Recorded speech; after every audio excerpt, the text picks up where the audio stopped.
வணக்கம் உறவுகளே. நங்கூரம் இது நங்கூரம். நான் முருகேசன். இந்த காணொளியை பார்க்கும் நண்பர்கள், உறவினர்கள், முற்போக்குவாதிகள், பெரியாரிய உறவுகள் அனைவரும் தயவு செஞ்சு சப்ஸ்கிரைப் செஞ்சு உங்களுடைய மேலான ஆதரவை கொடுங்கள். நன்றி, வணக்கம். ஒரு சம்பவம், தூத்துக்குடி சம்பவம் எல்லாத்துக்கும் ஞாபகம் இருக்கும், யாரும் மறக்க மாட்டோம். நம்ம திருப்பி ஞாபகப்படுத்த வேண்டியது, நம்ம 13 பேரை சுட்டு கொண்டுட்டாங்க. Planning murder. அது உண்மையிலே தூத்துக்குடியில் நடந்தது பிளானிங் மர்டர் பண்ணணும் தான் பண்ணியிருக்காங்க. வாயிலே சுட்டாப்பா அதுக்கு பேர் மர்டர் தானே, அது மர்டர் தான். அதுக்கு இது வரைக்கும் யாரும் தனிப்பட்ட முறையில் பொறுப்பேற்கலை. இப்போ எடப்பாடி மறுநாள் காலையில் நானும் உங்களை மாதிரி தான், பத்திரிகை நூல்கள் கேட்டதுக்கு நானும் உங்களை மாதிரி தான் டிவியை பார்த்து தான் தெரிஞ்சுக்கிட்டேன் அப்படின்னு சொல்லிட்டு சொன்னார். அந்த ஒரு இன்சிடெண்ட்டை யாரும் மறந்துடாதீங்க, ஞாபகத்திலே வச்சுக்கோங்க. இன்றைக்கி எடப்பாடி வராரு, நாங்கள் வந்தால் அது அப்படியே ஒரே கிழிச்சிருவோம், ஒரே தள்ளிடுவோம், அப்படியே பிரித்து மேய்ஞ்சிருவோம், அறுத்து தள்ளிடுவோம் அப்படிங்கிறாரு. அவ்வளவும் வேஸ்ட்டு, பொய், நம்பி பிரயோஜனம் இல்லை. எதையும் செய்ய மாட்டார். நம்ம திமுககாரன் இல்லை, ஆனால் எது நன்மையோ அதை நம்ம பேசணும்ல. சரி, இப்போ அதுக்கப்புறம் ஸ்டாலின் ஜெயிச்சார். இப்போ 13 பேரை சுட்டு கொண்டதுக்கப்புறம் தான் அவர் இவர் எடப்பாடி பழனிசாமி நான் இப்போ டிவியை பார்த்து தெரிஞ்சுக்கிட்டேன்னு சொன்னார். அதுக்கப்புறம் தான் கவர்மெண்ட்டு மாறிச்சு. அதுக்கப்புறம் தான் ஸ்டாலின் வந்தார். ஸ்டாலின் வரும்போது நமக்கு ஒரு எண்ணம் வந்துச்சு. என்ன மாதிரி எண்ணம் என்ன அப்படின்னா, ஸ்டாலின் ஜெயித்தாரா தமிழ்நாடு தப்பியதா அப்படிங்கிறது மாதிரி ஒரு ஒரு ஒரு பட்டிமன்றம் மாதிரி. ஸ்டாலின் ஜெயிச்சாரா தமிழ்நாடு தப்பியதா அப்படிங்கிற மாதிரி. அப்போ அதுக்கு கடைசியில் விடை என்ன அப்படின்னு பார்த்தோம் அப்படின்னா, ஸ்டாலின் ஜெயிச்சதுனால தமிழ்நாடு தப்பிச்சது அப்படிங்கிற மாதிரி தான் சொல்லணும். ஸ்டாலின் ஜெயிச்சாரா தமிழ்நாடு தப்பியதா அந்த பட்டிமன்றம் வச்சோம் அப்படின்னா, ஸ்டாலின் ஜெயித்ததுனால தமிழ்நாடு தப்பியது. இன்னைக்கு 4 வருஷம் 4.5 வருஷம் ஆகுது. இன்றைக்கி சேஃப்டியாக தான் இருக்குது தமிழ்நாடு, எந்த பிரச்சனையும் இல்லை. ஹிந்தி வரல, எதுவுமே வரல, நல்லபடியாக தான் போய்கிட்டு இருக்குது. இப்போது ஒருவேளை ஸ்டாலின் ஜெயிக்காமல் இருந்து இப்போ எல்லாமே கார்னர் பண்ணுறாங்க. இப்போ ஸ்டாலினை, திமுகவை இப்போ எல்லாருமே கார்னர் பண்ணுறாங்க. யாருக்கு கார்னர் பண்ணுறாங்க? எடப்பாடி கார்னர் பண்ணுறாரு, பிஜேபி கார்னர் பண்ணுறாங்க, இவர் நம்ம சீமான் கார்னர் பண்ணுறாரு, விஜய் கார்னர் பண்ணுறாரு. இவங்கெல்லாம் யாரும் கார்னர் பண்ணுறாரு அப்படிங்கிறது முக்கியம் இல்லை. நமக்கு ஒரு எதிர்கட்சி தேவைங்கிறத நம்ம தெளிவாக எல்லா வீடியோக்குள்ளேயும் சொல்கிறோம். திமுகவுக்கு ஒரு எதிர்கட்சி, வலுவான எதிர்கட்சி, அதுவும் ஒரு நல்ல ஒரு இப்போ 118 நமக்கு தேவையா, ஆட்சி அமைக்க 118 எம்எல்ஏக்கள் தேவை. அப்படிங்கும்போது அவங்க ஒரு 80 எம்எல்ஏ 90 எம்எல்ஏ ஜெயிச்சு அந்த மெஜாரிட்டியோடு அவங்க ஆட்சியில் எதிர்கட்சி வரிசையில் உட்காரணும். ஆனால் ஸ்டாலின் தான் ஆளணும் அப்படின்னு நம்ம நினைக்கிறோம். ஆனால் ஆள்றது ஸ்டாலினாக இருக்கணும், எதிர்கட்சியில் உட்கார வலுவாக இருக்கணும். ஆனால் பார்த்தீங்கன்னா எல்லாருமே போய் டப்புன்னு விழுந்துடுறாங்க. இப்போ பார்த்தீங்கன்னா எடப்பாடி தனி ஆர்வத்தனம் பண்ணிகிட்டு இருக்காரு. அதுக்கப்புறம் அது உள்ளாரே உள்குத்துக்கள் நிறையா இருக்குது. இப்போ லேட்டஸ்ட்டாக செங்கோடையன் அப்படின்னு பார்த்தீங்கன்னாக்கா, அப்புறம் டிடிவி தினகரன் இருக்கார், அப்புறம் சசிகலா அந்த அம்மா இருக்காங்க. அதுக்கப்புறம் பார்த்தீங்கன்னாக்கா ஓபிஎஸ் இருக்கார். எதுவுமே ஒன்று சேர்றதுக்கு வாய்ப்பு இல்லை. எல்லாம் பிரிஞ்சு இருக்கிறது தான் வாய்ப்பு. ஒன்று சேர்றதுக்கு எடப்பாடி விட மாட்டேங்கிறாரு. இது ஒரு பக்கம் நிறையா அதில் நிறையா உள்குத்து அரசியல் நிறையா போய்கிட்டு இருக்குதுன்னு வைங்க. டிடிவி ஒரு பக்கத்தில் இருக்கிறாரு, அந்த அம்மா சசிகலாமா ஒரு பக்கத்தில் இருக்குது, ஓபிஎஸ் ஒரு பக்கத்தில் இருக்கிறாரு, செங்கோட்டையன் இந்த பக்கம் இருக்கிறாரு. எல்லாத்துக்கும் மேலே எடப்பாடி வேறு பக்கத்தில் இருக்கிறாரு. எடப்பாடியில் கூட இருக்கிறவங்கெல்லாம் அவங்களுக்கு கூடயே இருப்பாங்களா, விசுவாசமாக இருப்பாங்களான்னு தெரியல. எல்லாம் ஒரு பயந்துக்கிட்டு, எல்லாம் அமித்ஷாவினுடைய பேச்சை கேட்டுக்கிட்டு, எல்லாம் ஒரு வித கட்டாயத்துக்கு ஒரு வித கண்ட்ரோலுக்கும் உட்பட்டு எல்லாமே எங்குறாங்க அதிமுகவில். இப்போ சீமான்னு ஒருத்தர் வந்தார் பார்த்தீங்களா, ரொம்ப நல்லவர், ரொம்ப நல்ல மனுஷன். அவர் என்ன பண்ணார் அப்படின்னாக்கா, நான் அதை இருக்கிறேன் இதை இருக்கிறேன் அப்படின்னாரு. கடைசியில் என்ன பண்ணார், சங்கி என்றால் சக தோழன் அப்படின்னு சொல்லிட்டு ஒரு வசனத்தை பேசிட்டு போயிட்டார், பல்ல காட்டிக்கிட்டு ஈன்னு இழிச்சிக்கிட்டு. சங்கி என்றால் சக தோழன் அப்படின்னு சொல்லிட்டு அவர் பாட்டுக்கு போயிட்டார்.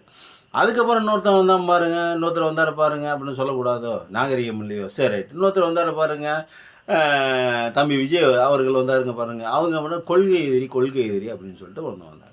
இப்போ கேஸு இந்த மாதிரி பிரச்சனை, கொள்கை எதிரி போய் பேசிட்டு இருந்தார் மேடம். ஆனால் கொள்கை எதிரி இல்லை, இவரை இறக்குனதே பிஜேபி தாங்கிறது நமக்கு அப்புறம் முதலே தெரிஞ்சு போச்சு. கொடி அறிமுகப்படுத்தும் போதே இந்த கொடி காவி வாடை அடிக்குது அப்படிங்கிற மாதிரி நம்ம இப்போ மோப்பம் முடிச்சிட்டோம். நம்ம காணொலியே போட்டிருக்கிறோம்.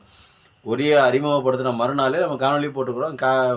கொடியை பார்த்தாவே ஒரு காவி வாடை அடிக்குது, காவி நிறம் தெரியுது அப்படிங்கிற மாதிரி நம்ம போட்டிருந்தோம். இது உண்மை தான், இப்போ உண்மை தான் தெரிஞ்சு போச்சு. எல்லாம் திருப்பி கொண்டு போய் என்ன பண்ணிட்டான், இந்த நேராக கொண்டு போய் அமித்ஷா காலடியில் போய் இவரும் தம்பி விஜயும் போய் விழுந்துட்டாப்புல. இப்போ கொள்கை அரசியல் இனிமேல் கொள்கை அரசியல் பேசிட்டு வரா.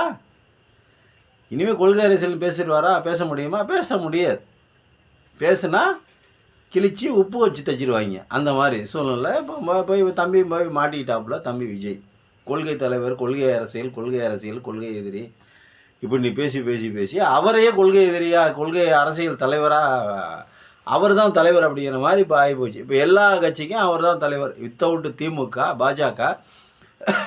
பாஜக என்ன பண்ணுது அப்படின்னா, இப்போ திமுகவை தவிர, கம்யூனிஸ்டுகளை தவிர, விசிகாவை தவிர எல்லா கட்சிகளுக்கும் அமித்ஷா தான் ஒட்டுமொத்த எஜமான், ஏஜெண்ட். அப்போது இந்த இந்த இந்த தமிழ்நாட்டுக்கு எதிரி யார் அப்படின்னாக்கா, யார் எதிரியோ அங்கேயே போய் எல்லோரும் பொத்துன்னு காலை விழுந்துட்டாங்க. சீமானுங்கிற ஒரு குருமூர்த்தியை வச்சு தான் கட்சியவே அந்த நாம் தமிழருங்கிற பேரையே வாங்கினார், இந்த இதையும் வாங்கினார், எல்லாத்தையும் வாங்கினார். கொள்கை எதிரின்னு சொன்னவனும் போய் காலை விழுந்துட்டான். ஏற்கனவே அதிமுக சரண்டர் ஆயிடுச்சு, பாட்டாளி மக்கள் கட்சி சரண்டர் ஆயிடுச்சு. பாட்டாளி மக்கள் கட்சி பேசுறதுக்கு ஒன்றும் இல்லை. மிஞ்சி போனால் 4 எம்எல்ஏ, ஒரு 2 எம்பி, அவ்வளோதான். ஒரு எம்பி 2 எம்பி இவ்வளவு தான் வருவாங்களே தவிர மற்றபடி அவங்களால ஆட்சி அமைக்கிற அளவுக்குலாம் ஒன்றும் இல்லை. ஆனால் நம்ம ஆட்சி அமைக்கிற ஆளுங்களாக பார்த்து பேசுவோம். அது ஜாதி கட்சி, அது ஒரு பக்கத்து இருக்கட்டும், அது பார்த்து மெதுவாக பேசுவோம். இப்போது அதிமுகவிலேருந்து நம்ம நாம் தமிழர்லேருந்து இப்போ தாவேக்காலேருந்து அனைத்துமே போய் அக்ரிமெண்ட் போட்டு எழுதி கொடுத்துட்டு வந்துட்டாங்க. நீங்கள் தான் தலைவர், நீங்கள் சொல்லதை நாங்கள் கேட்குறோம் அப்படின்னு எழுதி கொடுத்துட்டு வந்துட்டாங்க. இப்போ தமிழ்நாட்டுக்கு வேண்டிய வேலைகளை செஞ்சுக்கிட்டு இருக்காரு. யாரை எடுத்து செஞ்சுட்டு இருக்காரு ஸ்டாலின்? மத்திய அரசை எடுத்து, ஒன்றிய அரசை எடுத்து செஞ்சுட்டு இருக்காரு. ஒன்றிய அரசு என்ன சொல்லுது? தமிழ்நாட்டுக்கு எதிரான அனைத்து வேலைகளும் செய்யுது. என்னென்ன வேலைகள் செய்யுது அப்படின்னு பார்த்தோம் அப்படின்னா, ஜெயலலிதா அம்மா ஏற்கனவே ஏற்றாங்க. 6 வருஷம் அவங்க ஆட்சியில் இருந்தாங்க. அந்த 6 வருஷம் ஆட்சியில் வந்து ஜெயலலிதா அம்மா எல்லாத்தையுமே ஏற்றாங்க. நீட்டை ஏற்றாங்க, உதயமின் திட்டத்தை ஏற்றாங்க. இந்த மாட்டு வருது பார்த்தீங்களா, லூலு மாட்டு, அந்த மாட்டு, வெங்காய மாட்டு, இதெல்லாம் வருது பார்த்து, சாரி பேர் சொல்லக்கூடாதுல்ல, எல்லா மாட்டும் நம்ம உங்களுக்கு திருச்சியிலே இருக்குது. எல்லா மாட்டும் சொன்னாங்களா, அந்த மாதிரி இருக்குது. இது 3ஐயுமே எதிர்த்தாங்க. ஆனால் இவங்க வந்து ஐயா வந்து என்ன பண்ணிட்டாங்க, எடப்பாடி பழனிசாமி வந்தோடனே நீட்டு 4 வருஷத்துக்குள்ளேயே பதவி ஏற்றவுடனே நீட்டுக்கு ஒப்புதல் கொடுத்துட்டாரு பார்லிமெண்ட்டில். உதயமின் திட்டத்துக்கு ஒப்புதல் கொடுத்துட்டாரு பார்லிமெண்ட்டில். இந்த மாட்டு போக்குவரத்துக்கு பெரிய பெரிய மால் அமைக்கிறது, அது கொஞ்சம் கூட அந்த நாடார் சமூகத்தவர்கள் அண்ணாச்சி கடைகள், நிறைய மளிகை கடைகள் இருக்குது, அதை பற்றி கொஞ்சம் கூட யோசிக்கிறதே இல்லாமல் பெரிய பெரிய மார்ட்டுக்கு வந்து இவர் பெர்மிஷன் கொடுத்துருக்கு. அதுக்கும் ஒப்புதல் கொடுத்தாரு. முடிஞ்சு போச்சா? 13 பேர் சுட்டு கொண்டாங்கன்னா அதான் இவர் தான் சுட்டு கொள்ளியிருக்காரு. இவர் தான் சுட்டு கொண்டார், எடப்பாடி தான் சுட்டு கொண்டார். நம்ம அப்படி தான் சொல்லணும். பிளானிங் மர்டர் அப்படின்னு தான் சொல்லணும். நீங்கள் சுடுற மாதிரி சுடு, நான் காலைல எழுஞ்சி இந்த மாதிரி தெரியாதுன்னு சொல்கிறேன் அப்படின்னா, கொலைக்கு அந்த 13 கொலைக்கு இவரும் ஒரு உடந்தை அப்படின்னு தான் நம்ம பார்க்கணும். சரி, அதெல்லாம் ஒரு பக்கத்து கட்டுங்க, அது முடிஞ்சு போன கதை. இப்போது கரண்ட்டுக்கு வருவோம். தஞ்சையில் வந்து தஞ்சாவூர் பக்கத்து வந்து கச்சா எண்ணெய் எடுத்தாங்க. ஓஎன்ஜிசி பாதுகாக்கப்பட்ட மண்டலமாக அறிவித்தார். யார்? ஸ்டாலின். இப்போ கச்சா எண்ணெய் எடுக்கிறது இல்லைன்னு நினைக்கிறேன். எடுக்கிறாங்களா இல்லையான்னு தெரியாது. அப்படியே கச்சா எண்ணெய் எடுத்தாலும் எக்ஸ்ட்ரா போட மாட்டாங்க. அதை ஸ்டாப் பண்ணி நிப்பாட்டிட்டார் ஸ்டாலின். அது ஒன்று செஞ்சுருக்காரு. அப்புறம் என்ன பண்ணினாக்கா, கொரோனா டயத்தில் சரியான வேலைகள் பார்த்து மக்களை காப்பாற்றிருக்காரு. தமிழ்நாடு தான் இந்தியாவிலே அதிகமான இறப்பு கம்மியான விகிதம் அப்படிங்கிற மாதிரி ஒரு புள்ளி விவரம் சொல்லுது. இந்தியாவிலேயே பார்த்தீங்கன்னா, அவங்க ஆக்சிஜன் ரோட்டில் இழுத்துட்டு போனாங்க, பணத்தை ரோட்டில் இழுத்து அடுக்கி வச்சுருந்தாங்க, என்னென்னமோ பண்ணாங்க வடநாட்டில். அதெல்லாம் நம்ம பார்த்துக்கிட்டு தான் இருந்தோம். கொரோனாவில் சக்ஸஸாக நின்று ஸ்டாலின் வந்து வென்று காட்டினார். ஒன்று. அப்புறம் நம்ம புதிய கல்வி இன்னும் எடப்பாடி இருந்திருந்தால் இந்த 4.5 வருடங்கள் எடப்பாடி இருந்தால் புதிய கல்விகளை விட்டுருக்குமா ஒன்றிய அரசு? விட்டுருக்காது. எப்படியா இருந்தாலும் எடப்பாடியை 13 பேர்த்து சுட்டு போனது எப்படி தெரியாதுன்னு சொன்னாரோ அதே மாதிரி இது எங்களுக்கு தெரியவே தெரியாதுங்க, சென்ட்ரல்லேருந்து ஏதோ பண்ணிட்டாங்க, நாங்கள் என்னங்க பண்ணுவோம் அப்படிம்பார். அதெல்லாம் பண்ணுவார், வேற ஒன்றும் பண்ண மாட்டார் எடப்பாடி. இந்தி திணிப்பு, புதிய கல்விக் கொள்கையிலேயே இந்தி திணிப்பு.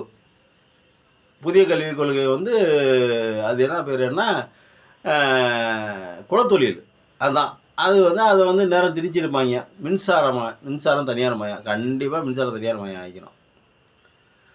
மின்சாரம் தனியார் மயமானால் அவன் அவனோட நிர்ணயிக்கிறதா அவன் கட்டலாம். ஒன்று. 2வது, இலவச மின்சாரம் அளிக்கணும். அந்த ஒத்தலைட்டு இது பார்த்தீங்க, கிராமத்தில் இன்னும் நிறைய வீடுகளில் இருக்குது ஒத்தலைட்டு.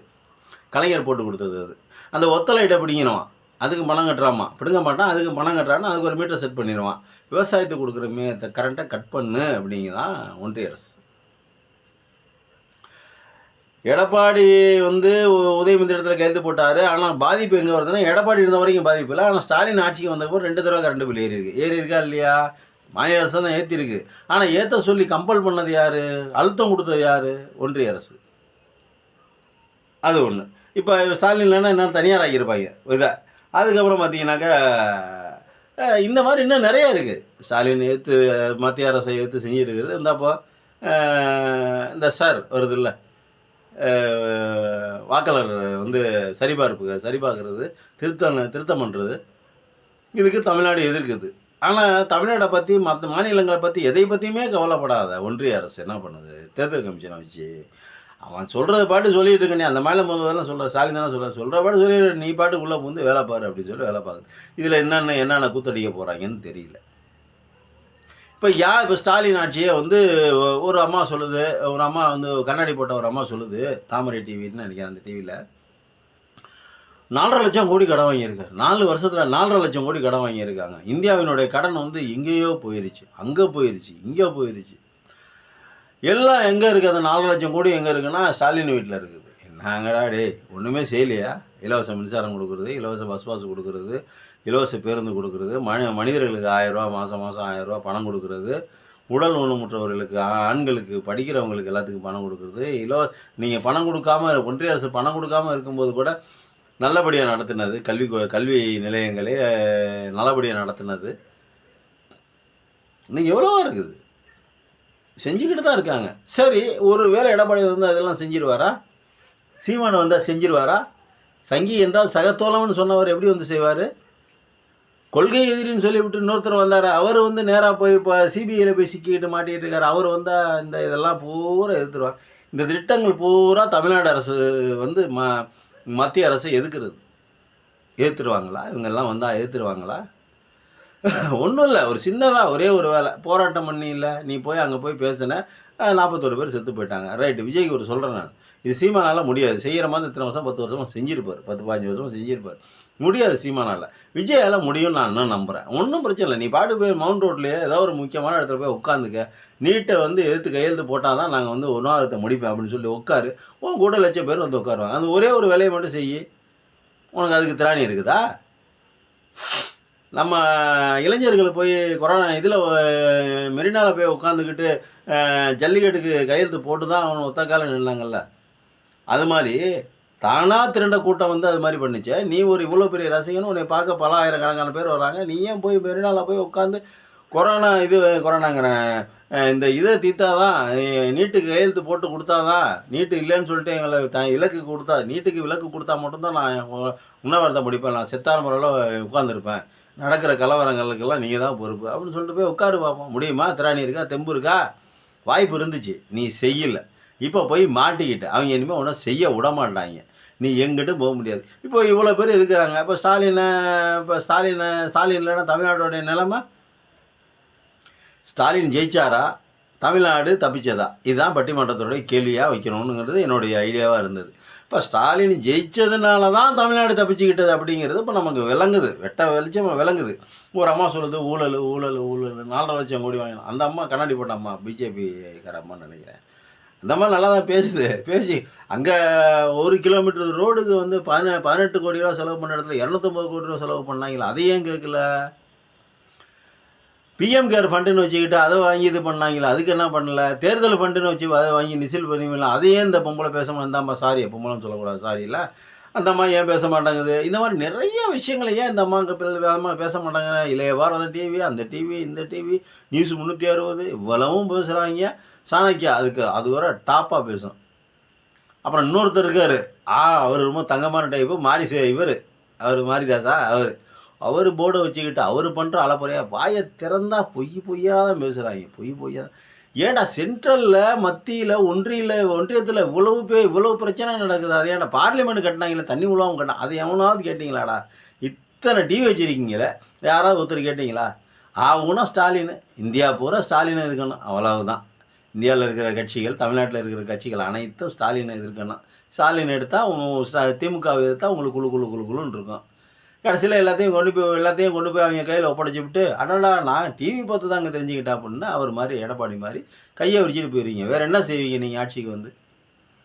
ஸ்டாலின் மாதிரி நினச்சி நின்று எதுக்க போறீங்களா? ஏய் நீ என்ன வேணால் ரைடு விடு, என்ன வேணாம் விடு, என்ன வேணால் பண்ணிக்க, நான் இதுக்கெல்லாம் அனுமதிக்க வேண்டாம்னு சொல்லி ஒத்த காலம் நிற்கிறாரு. நீ அது மாதிரி நிற்பீங்களா? நிற்க மாட்டீங்க தானே.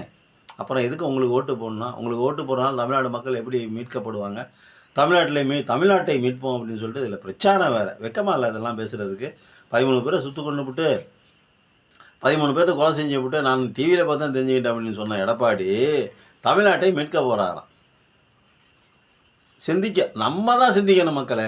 நம்ம பார்க்குறவங்க நம்ம தான் சிந்திக்கணும்.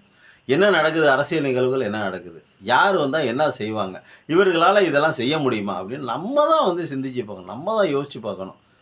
நன்றி, வணக்கம்.